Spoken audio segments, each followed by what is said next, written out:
자, 오늘장 키워드 점검해 보도록 하겠습니다. 5가지 키워드가 오늘 준비되어 있는데요. 앞서서 공시 내용이 하나 나와서요. 좀 언급해 드리도록 할게요. 삼성화재가 조금 전에 잠정 실적치를 내놨습니다. 이 3월 결산법인들이 이제 속속 그들의 실적을 공개하고 있는데 지금 화면으로 보고 계시죠. 2월 영업이익이 799억 원으로 집계가 됐습니다. 전월비에 비해서 26% 감소했다라고 하고요. 전기 대비해서는 그래도 매출액의 경우는 2.2% 상승입니다. 영업이익이 그렇게 좋지 않은 것 같아요. 전기 대비해서 26%의 감소로 나타났습니다. 자, 영업이익 799억 원으로 지난 2월분 점검이 됐다는 거 다시 한번 체크해드리기 바랄게요. 삼성화재 오늘 마감 가격 한번 같이 볼게요. 2.07% 하락으로 마감이 됐고요. 21만 3천 원 선에서 마감되는 모습이었습니다. 자, 삼성화재 잠정 실적치 점검을 해드렸습니다. 자, 오늘장 키워드로 다시 돌아가서요. 하나씩 열어보도록 하겠습니다. 자, 요즘 우리 시장에서 해외발 호재로 지난달까지 적용이 됐었던 것이 중국 그리고 뭐 미국 비롯해서 등등이었습니다. 중국은 이제 모멘텀이 조금 다한 것 아닌가 이런 우려가 나오고 있어요.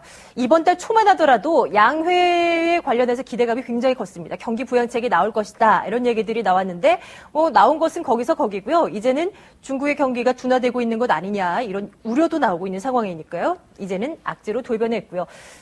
유가도 마찬가지입니다. 한풀 꺾이긴 했는데요. 여전히 브렌트유나 두바이유 120달러를 넘어선 상황이니까 여전히 유가 움직임 체크해 봐야 될 것 같습니다. 오늘 중국발 우려감 또 고유가에 대한 부담으로 지수 낙폭이 좀 두드러졌던 하루였습니다. 그런데 자동차주들의 움직임은 좋았습니다. 시총 상위 종목대 가운데서도 단연 상승부를 환하게 켰던 것이 바로 이 자동차 주들이었는데요. 그런데 좀 궁금한 것은요. 혹시 분기 말이라서 기관 투자자들의 윈도우 드레싱이 의한 효과가 아닌가 이거 궁금합니다. 잠시 뒤에 전략 좀 들어보도록 할게요. 증권주는 배당락 관련해서 또 오늘 지수가 밀려나니까 하락할 수밖에 없었습니다. 앞으로 투자 전략 함께 체크해 보도록 할게요. LG전자는 어제 이어서도 이번 주 내내 좀 짚어드리는 것 같습니다. 오늘 그래도 마감 가격 보니까 낙폭을 많이 만회한 채 마감이 됐더라고요. LG전자의 하락 언제까지 이어질지 정말 우려스럽습니다. 자, 오늘장 정리하고요. 내일장 전략 확인하러 가겠습니다.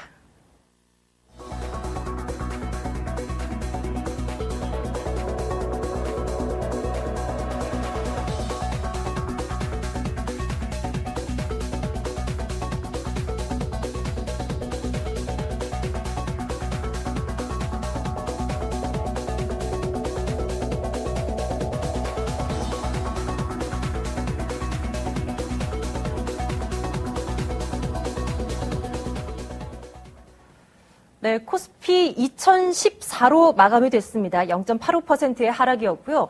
장주간 때는 좀 낙폭이 더 두드러지기도 했었는데 그래도 좀 만회한 채 마감이 됐습니다.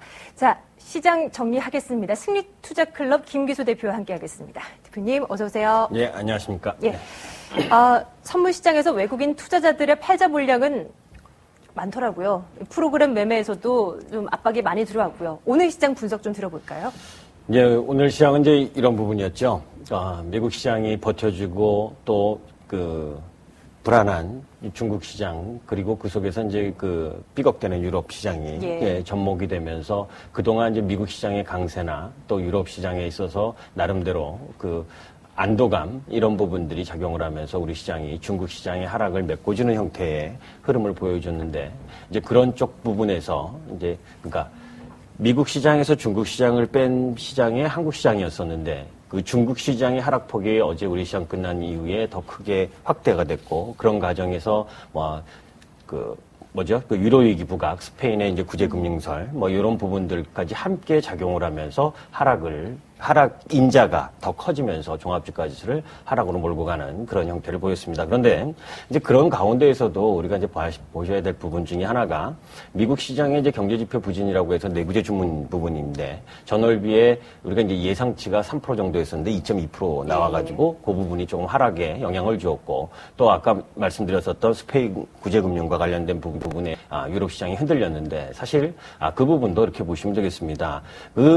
영향이 정말 큰 영향이고 루머라는 이야기도 있고 오버라는 이야기도 있고 그게 진위 여부를 떠나서 국채에 있어서의 반응이 없었다라는 측면에서 보게 되면 이제 주말 재무장관 회담을 예. 앞두면서 일정 정도의 그 흔들림 정도로 파악하시는 것이 좋겠다 이렇게 말씀을 드리고 궁극적으로는 중국 약세가 지속적으로 움직여지는 부분인데 이제 중국 부분의 영향이 오늘 업종별로 보시게 되면 그동안 중국과 관련된 전통적인 중국 관련주 부분들이 엄청나게 약세를 보이는데 오늘은 의외로 반전을 좀 모색하려고 하는 흐름들이 나타나고 있다라고 보시면 중국 관련주의 중국 주식의 그 일봉을 한번 보도록 하겠습니다. 그래서 이 부분은 일봉 상황으로는 더 추가 많이 떨어질 수 있는, 그러니까 이전 저점까지도 내려올 수 있는 형태인데 사실 주봉으로 보게 되면 내일 아침 정도까지만 영향을 좀 받으면 네, 추가적인 지지가 될 수 있는 주봉에서는 네. 항상 주가는 항상 이렇습니다. 이게 이제 주봉 부분에 하락 추세로 쭉 내려왔었던 거죠. 그러면 그 추세를 뚫고 나면 반드시 그 하락의 지지를 받으러 옵니다. 그런 영향, 그러니까 기술적으로 보게 되면 그런 위치이기 때문에 중국 관련주 전통 주식들, 뭐 철강이나 정유화학 이렇게 들고 계셨던 분들은 예. 이제는 매도 타이밍이 아니다. 그죠? 조금 더 하락할 수 있는 부분이 남아 있는데 그 진통 부분을 잘 넘기시면 된다라는 측면에서 보면 자, 이제 중국 전통 관련주 부분들도 거의 바닥 근처에 가격이 들어오는 상황이다. 라고 그러면 종합주가 지수가 더 밀려나기에는 부담스럽죠. 그죠? 그러니까 전체적인 해외 시장의 움직임이나 우리 시장으로 보게 되면 종합주가 지수 오늘도 2010포인트 하향 이탈하면서 2000포인트가 깨질 수 있는 위험도 좋고 그런 부분들은 내일이 이제 주말 효과 금요일이기 때문에 내일 아침까지도 조금 더 영향이 미쳐질 수 있습니다. 그래서 박스권 하단인 1990 정도까지는 조금 더 내려올 수 있다 하더라도 이미 잘 생각해 보시면 박스권에 놓여 있는데 중국 관련주들은 이미 하락을 가지고 들어왔거든요. 그렇다면 종합주가 지수가 박스권 하단으로 들어오게 되면 이제 중국 관련주 전통적인 중국 관련주가 더 추가 하락할 부분은 아니다. 이미 반영이 돼 있다라고 보시면 된다 이렇게 말씀드리겠습니다. 예, 투자자분들이 많이 참으셨을 텐데요. 이제 그 참음이 이제 극에 달해서 이거 아예 팔아야 되겠다라는 순간까지 온 겁니다. 조금만 더 견뎌보시기 바랄게요. 증권주 한번 점검을 해보도록 할게요. 오늘 전업종이 파란불이긴 했는데 증권주의 낙폭이 너무 두드러지더라고요. 물론 배당 영향도 있어 지수가 밀려나니까 그런 것인데 자 말씀하신 거 들어보니까요. 지수가 내려올 대로 내려왔고 어느 정도 지지가 될 것이다라는 얘기로 들리니 증권주도 추가적인 하락 과연 나올까? 이런 생각이 언뜻 드는데요. 어떻게 봐야 될까요?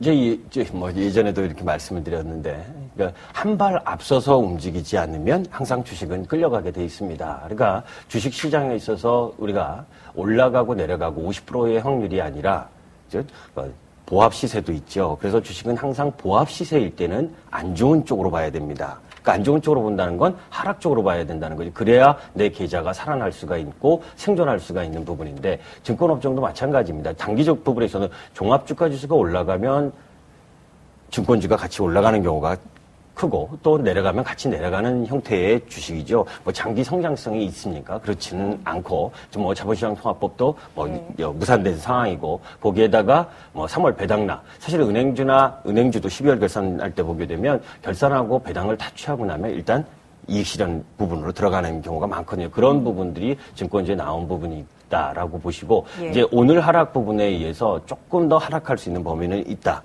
근데 그렇다고 해서 증권주 부분을 계속해서 매수해서 장기 성장으로 갖고 가는 흐름은 아니다. 그래서 종합주가 지수와 연동된 흐름인데 내일 아침 정도까지는 조금 더 하락할 수 있는 여지는 있다. 이렇게 보시면 되겠습니다. 예.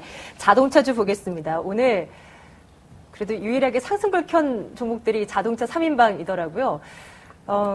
대표님 나오실 때마다 자동차주 여쭤보는 것 같아요. 그런데 또 여쭤볼 수밖에 없는 이유가 시장에 관심이 좀 많더라고요. 최근 들어서요.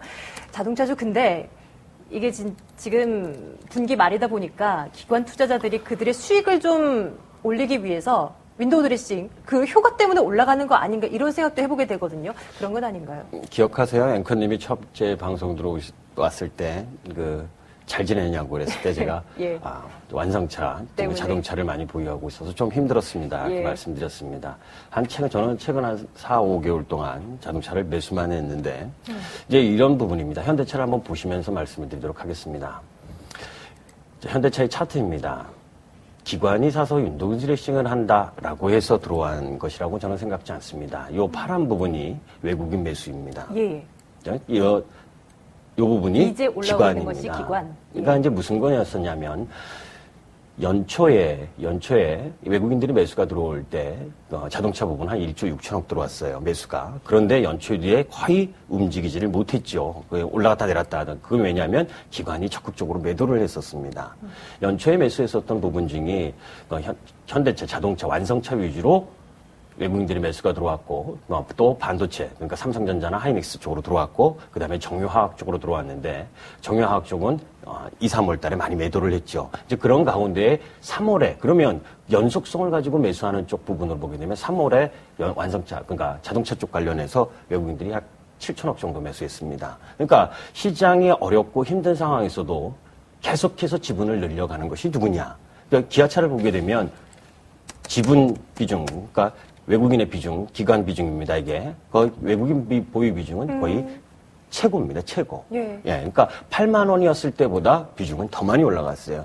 이 부분도 참 안타까운 부분이 기관님들께서 그러니까 연초에 유동성 랠리를 펼칠 때 낙폭과대에 집중을 했거든요. 그 낙폭과대에 집중을 하다 보니까 사실 외국인들이 쓸어 담는 그쪽 부분에 있어서는 그렇게 담아내지 못했다라는 측면을 보고 윤도기들이 신 기관에 의해서 매수하는 부분이 아니라 모멘텀이 확실하다. 모멘텀이라는 것은 결국 1, 2월 달에 2월 달 부분 보게 되면 미국에서 사상 최고의 판매율을 기록하고 있고 또 유럽 부분에 있어서 전체적인 마켓은 줄어들은 가운데 있어도 5.8%를 기록하면서 마켓을 넓혀가고 있고 또 중국 시장 부분이나 내수가 조금 부진했던 부분들을 회복하고 있고 그리고 환율 부분에서 엔저에 대한 부담감이 있었었는데 뭐 일본 스스로가 85엔대 이상 예. 강하게 약하게 진행되는 것을 결코 바라지 않는다. 왜냐하면 이제 그쪽도 수입에 대한 물가 부담 이런 부분들이 있다라는 측면에서 보게 되면 여러 가지 우호적 환경 그리고 그 속에서 외국인의 집중 매수를 통한 플러스 기관이 매수가 가담했다라고 상황으로 보게 되면 뭐 어제 오늘 올랐기 때문에 내일 또 무리하게 공략하는 그런 흐름은 아니다 하더라도 눌림목 시에는 매수 관점 여전하다. 이렇게 보시면 예. 되겠습니다. IT 볼까요? 삼성전자, LG전자 오늘은 다 내렸어요. LG전자는 계속해서 우려되고 있고요. 삼성전자 우려감 가운데 뭐 하나 나오는 것이 이런 게 있더라고요. 누적 대차 잔고가 4조 원이 넘었다. 거의 5조 원 가까이 된다라는 그 얘기가 집계가 또 나오고 있던데요.